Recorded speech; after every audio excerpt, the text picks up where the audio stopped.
The morning was so quiet you could hear the dew settle on the grass. Our cul-de-sac, a modest horseshoe of 12 cookie-cutter homes, felt like a sanctuary in the sprawling suburbs. Sprinklers hissed in unison, dogs yapped politely, and the mailman's faint whistle carried a familiar bluesy tune. It was the kind of Sunday that made you believe the world could pause, just for a moment. But perfection is fragile, and trouble doesn't knock its slinks in Yunan vy Ted.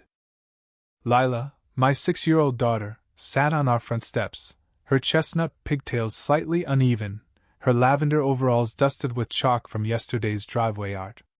Her unicorn t-shirt sparkled faintly under the rising sun, but it was her oversized, bubblegum pink noise-canceling headphones that drew the eye. They were her shield, her way of taming a world too loud, too sharp, too chaotic for her nonverbal autism. Lila didn't speak, not with words, but her face lit up like a sunrise when she watched ants march in neat rows or felt the breeze ripple through the oak tree. That morning, she was transfixed by an ant trail, her fingers spinning a chrome fidget toy that clicked softly, a rhythm only she understood. I was inside, nursing a tepid coffee, skimming one of Jack's old fishing magazines, planning a lazy day of burgers and chalk dragons with Lila. Then I heard it, the slow crunch of gravel, not a neighbor's sedan but something heavy wire, deliberate, like a predator circling. I stepped onto the porch as a matte black SUV rolled to a stop in front of our house. No plates, tinted windows, and 2 magnetic decals in blocky letters. HOA Compliance Unit. It looked staged, too polished, too menacing for our quiet street. 2 men climbed out. The driver was lanky, buzz-cut, with mirrored VY8ers that screamed Hollywood VY Lane. The passenger was stockier, bearded, strutting with the swagger of someone who thought he owned the ground he walked on. Both wore black polos with HOA Compliance, stitched in white, beige tactical pants, and boots that belonged on a battlefield, not a suburb. Their utility belts jangled with radios, what looked like tasers, and laminated IDs that flashed just long enough to be seen but not read.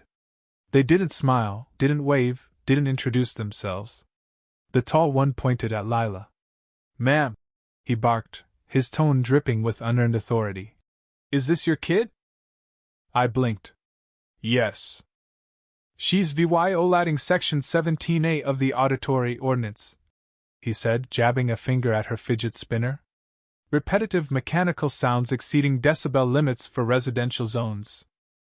I laughed, sharp and disbelieving. "You're joking, right?" His face didn't twitch. "This isn't a joke. We've had complaints." I scanned the street. No neighbors were out, no letters had ever arrived, no warnings. And her headphones. The bearded one cut in, smirking. "They're non-regulation headwear for shared VY soul zones." "They're noise-canceling," I said, my voice tightening. "She's autistic." The tall one crouched slightly, eyeing Lila, who was still spinning her toy, oblivious us to their circus. "Can she even talk?" he asked, his tone mocking. My breath caught. "Doesn't look like it," the other sneered. "Another snowflake project." My hands shook, rage coiling like a spring. "She's a child," I said, slow and deliberate. "This is private property." The tall one ignored me, reaching for Lila's headphones, his hand inches from her world. "Don't," I snapped, but he kept movying, smug, entitled, like he could touch anything he wanted. Then came a sound that stopped time, the creak of our front door and the heavy thud of boots on wood. Jack, my husband, stood in the doorway, sunlight glinting off the dog tags he never removed. His bare chest bore a jagged scar from an IED in Afghanistan, his arms still taut from morning workouts. One look at him, and you knew he'd seen hell and could bring it back if needed. The men froze. They hadn't heard him approach. Jack didn't speak, just walked forward, slow, deliberate, his eyes locked on the man reaching for Lila. His stare could crack concrete. The man's hand hovered, then stilled. "You got 3 seconds," Jack said, his voice low, like distant thunder, "to back off my daughter and tell me who the hell you are." Silence. A cold breeze rustled the trees, as if nature itself was holding its breath. Lila glanced up, her spinner slowing. The tall one smirked. "Is that a threat?" he asked, standing taller. "No," Jack said, his jaw tight. "That was mercy." The air shifted. The bearded one touched his radio, muttering, "Let's go." But it was too late. Jack moved down the porch steps, each creak deliberate, like a countdown. The men didn't budge at first, maybe thinking his jeans and bare chest made him less dangerous. They didn't know Jack had commanded forward operating bases, that he'd faced worse than two posers in surplus gear. He stopped between them and Lila, his stance unyielding, a human wall. "Step away from my daughter." The tall one laughed, forced and brittle. "We're acting under HOA Code 43B. You can't interfere." Jack's eyes didn't flicker. "There is no 43B. I co-wrote this neighborhood's charter. Who sent you?" The man's face twitched, a crack in his facade. The bearded one pulled out a laminated badge, gleaming but cheap, the font uneven, the seal distorted. "We don't answer to civilians," he sneered. Jack didn't glance at it. He pulled out his phone, snapped photos of their faces and the badge, and typed swiftly. 5 seconds, he said. "Or I send this to the HOA board, the police, and every neighbor. Your face is public now." They laughed, a nervous edge to it. "What, you gonna post us on Nextdoor?" the tall one jeered. Then he made his mistake. He nudged Jack's shoulder, a mocking tap, like this was a game. In one fluid motion, Jack grabbed his wrist, twisted it, and flipped him face down into the grass, his arm bent at an unnatural angle. No shout, no chaos, just precision. Jack's knee pressed lightly between the man's shoulders, pinning him like a bug. The bearded one charged, clumsy and panicked, boots pounding. Jack released the first man, stood smoothly, and sidestepped, sweeping the attacker's leg. The man hit the driveway with a thud, air whooshing out of him. Silence blanketed the street. Lila kept spinning her toy, watching ants. Doors opened, the Garcias across the street, old Mr. Thompson with his scalding coffee, the Lees who only emerged for church. Phones were out, cameras rolling. "Call the cops!" someone shouted. "They're not real!" The tall man groaned in the grass, the bearded one clutched his ribs, red-faced with fury and shame. "You assaulted us!" he spat. Jack held up his phone, still recording. "Say that again. Into the camera. Quote your fake statute." They didn't. Lila hummed softly, a sign she felt safe again. Jack's face softened for a split second, a father's love cutting through the tension. Sirens wailed, close now, slicing through the Sunday calm. The men exchanged a glance, panic overtaking their bravado. "Leave," Jack said final. But they stayed, pinned by the neighborhood's gaze.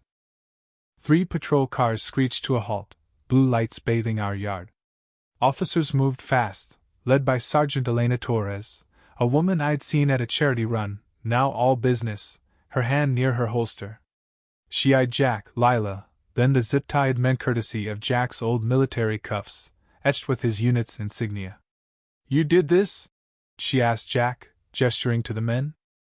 "They approached my daughter, reached for her, lied about HOA codes, no ID, no authority," Jack said unflinching. Torres nodded to an officer. "Run the plates." "No plates," came the reply. "Rental. Hertz tag." Torres peeled the badge off the bearded man's chest. It was flimsy, the lamination curling. She stared at it, disgusted, then tapped her body cam. "Cam's on. Statements now." Jack recounted every detail, clinical, no embellishment. The officers kept glancing at Lila, not with pity but understanding. They searched the SUV and found a binder, fake HOA violation templates, threat letters, addresses of nearby families with notes like, "Single dad, disabled kid, elderly. Predators, not pranksters. They've been at this for months," Torres said, voice tight. "You're the first to catch them." Jack held up his phone. "Videos sent to your precinct, time-stamped, geolocated." Torres raised an eyebrow. Ex-military? Combat engineer. Jack nodded. Fifth group. She whistled. Don't knock on your door, Yunin vy Ted. Neighbors gathered, a makeshift tribunal. A woman sobbed, saying the men had harassed her widowed mother over a fence violation. The story spread like wildfire. That night, local news aired a segment. Fake HOA officers exposed by veteran. Jack's vy Dale, neighbor clips, and police footage showed Lila on the porch, the confrontation, the takedown. It went viral, the lavender justice trending nationwide. Parents of autistic kids posted stories of judgment and misunderstanding. Veterans saluted Jack's restraint. A New York producer called for an interview. Jack declined. This isn't a show, he told me, watching Lila spin her toy on the porch. It's a warning. Justice came swiftly. The district prosecutor, under public pressure, charged the men with impersonation, trespassing, harassment, and attempted assault on a minor with special needs. No bail. The arraignment was held in a plain courtroom, presided over by Judge Amos Reed, a retired Marine colonel with a Bronze Star and a reputation for creative sentencing. He glared at the defendants. You weaponized trust against a child, he said, voice like gravel. You mocked her silence. Guilty on all counts. Instead of prison, Reed ordered 60 days of community service on our block, 8 a.m. to 2 p.m., in neon lavender vests, gloves, and noise-canceling headphones matching Lila's. Let them feel what it's like to stand out, he said. The men began their sentence, heads low, sweeping sidewalks and scraping gum under Deputy Super Vy Shaun. Kids biked by, mimicking their march. Lila watched from the porch, spinning her toy, her presence louder than any shout. A local artist, Ezra Cole, painted a mural on our fence, Lila mid-spin, her headphones glowing, the words, "Silence is her strength," in soft purple. It went viral, shared globally, sparking donations for a sensory playground named after Lila. Letters poured in from veterans, parents, strangers. One, from a nameless father, included a photo of his son in lavender headphones, holding a sign. I'm like Lila. The men kept cleaning, rain or shine, their arrogance eroding. One day, the bearded one paused before Lila's mural, eyes wet. The tall one, harder to break, mouthed, "I'm sorry," during a reflection period. On their final day, he left a boxed pair of lavender headphones under the mural, a quiet offering. We mounted them with a plaque. They didn't know. They learned. Lila still sits on the steps, spinning her toy. Passers-by stop, whisper, take photos. Some ask, "Why lavender?" I smile. They thought it was weak. It was justice.